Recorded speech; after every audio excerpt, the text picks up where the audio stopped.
Hey everybody, how's it going? Hope you're having a lovely day. Today I'd like to say thank you to 3 senators that introduced a right to repair bill for tractors. The senators are Peter Welch, John Fetterman, and Elizabeth Warren of Vermont, Pennsylvania, and Massachusetts, respectively. There are also 2 representatives in the House, Marie Gluesenkamp-Perez and Joni Use. My apologies if I mispronounced your name. This is Senate Bill 3068, and this is focusing on a bill to require original equipment manufacturers to make available certain documentation, parts, software, and tools with respect to farm equipment and for other purposes. Now, many of you may wonder, what's the point of this? Didn't you get right to repair passed already for farm equipment?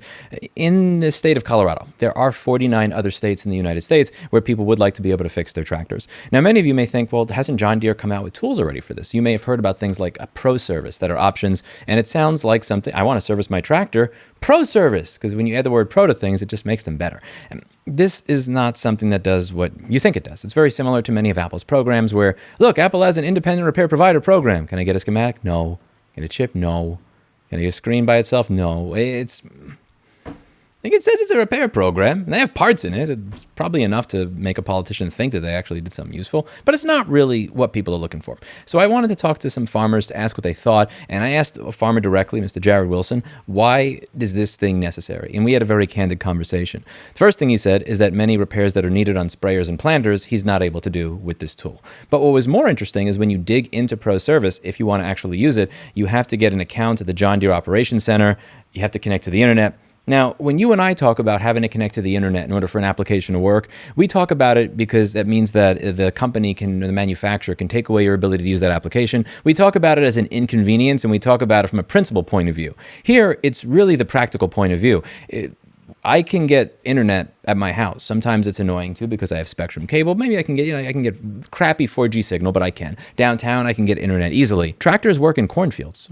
You can probably imagine that there's a lot of different cornfields across the United States where you don't have 4 bars of service.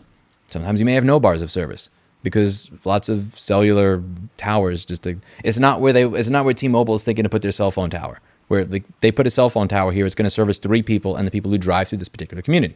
So the idea that you need to be connected to the internet in order to perform a repair is insane to me, and it's not something that that I think makes sense. And you may wonder, well, why do you have to connect to the internet in order to use the tool?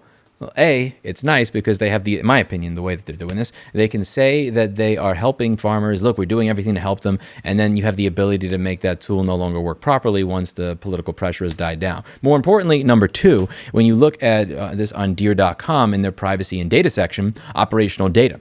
If you use the John Deere Operations Center and related applications, we may collect information about the way you and others use your machines, including settings, throughput, sensor readings. We may collect information about your work and operations, including field task details, area worked, route traveled, crop harvested, yield data, inputs applied, and historical information and reports. Imagine that you wanted to replace the brakes in your Ford F-150. And in order to be able to replace the brakes in your Ford F-150, you needed to let Ford know exactly how you use your vehicle, where you go with your vehicle, who's in your vehicle, like what you drove over that day. Why you gotta know all that stuff?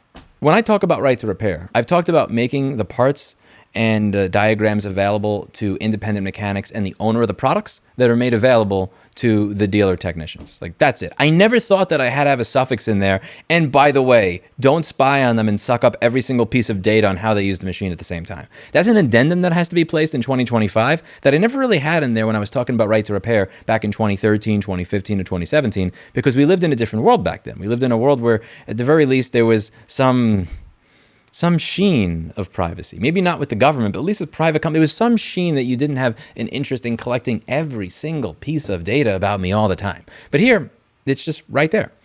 I'm just going to put a line in the sand here. Me personally, my stance is that if you want to be able to fix what you bought and paid for, if what you bought and paid for costs $100,000 to $800,000, that you should not have to give up every single piece of data on how you use that product to the company in order to have that. This used to not be a thing. You used to just be able to fix things. We used to not have to have 5 to 10 year long fights just to get to the point where here's a tool that kind of works, but sometimes doesn't. But when it does work, it'll only work when connected to the internet, and we're going to take all your data. No, That's not right to repair.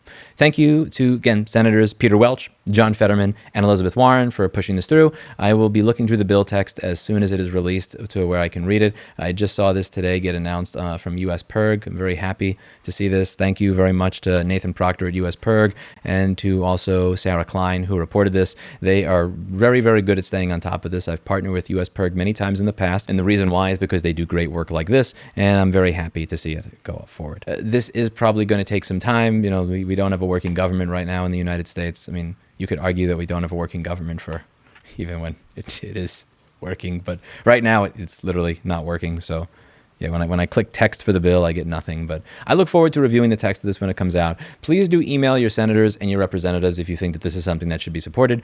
We have a lot of partisanship in Congress right now. There are a lot of things being fought about, a lot of things that should be fought about in Congress right now. In my opinion, this is not something that should be fought about. If you're a farmer that's in a cornfield, you should not have to have 5 bars of 5G in order to fix a tractor. If you're a farmer who spends $600,000 on a particular piece of gear that you use to feed your family and feed everybody in your neighborhood, you should not have to give away every single detail on how you use the device. You should not have to have John Deere up your fucking ass so that you have the ability to fix something or when it breaks. It's just, it's fucked up. It's wrong, and it shouldn't be like that. It used to not be like that, and I know that the farmers out there, most of you that I've met in person, you are like 2 to 3 times my age. You remember what it was like to be able to, I don't got to explain this to you. You remember what it was like 1 or 2 generations ago. It was nothing like this. Let's try to bring it back to the way it used to be. There's a lot of areas where I like progress, but this is one really small area of the world where I'd really just like to go back to the way things used to be. Do me a favor. Contact your senator and your representative and tell them you want to see this. And if you are somebody where your senator or your representative are one of the ones that I named that have already introduced this, send them an email and say, thank you for introducing this. I really appreciate this. When I go to vote next time, I vote, and this makes me more likely to vote for you. I appreciate it. You may not think it matters, but it means something. You may not think that the politician reads it, their staffers read it, and their staffers are going to let them know. Trust me. If you don't like the politicians that introduced this because they don't have the proper letter next to their name, email your politicians that do have that letter next to their name and tell them to support farmers. What do you want me to say? Like, I'm bipartisan when it comes to right to repair. I don't give a shit who's supporting it. Tom Brandt, Peter Welch, Elizabeth Warren. If you're on the side of people that want to be able to fix what they bought and paid for, then I support you. That's it for today. And as always, hope you learned something. See you in the next video. Bye now.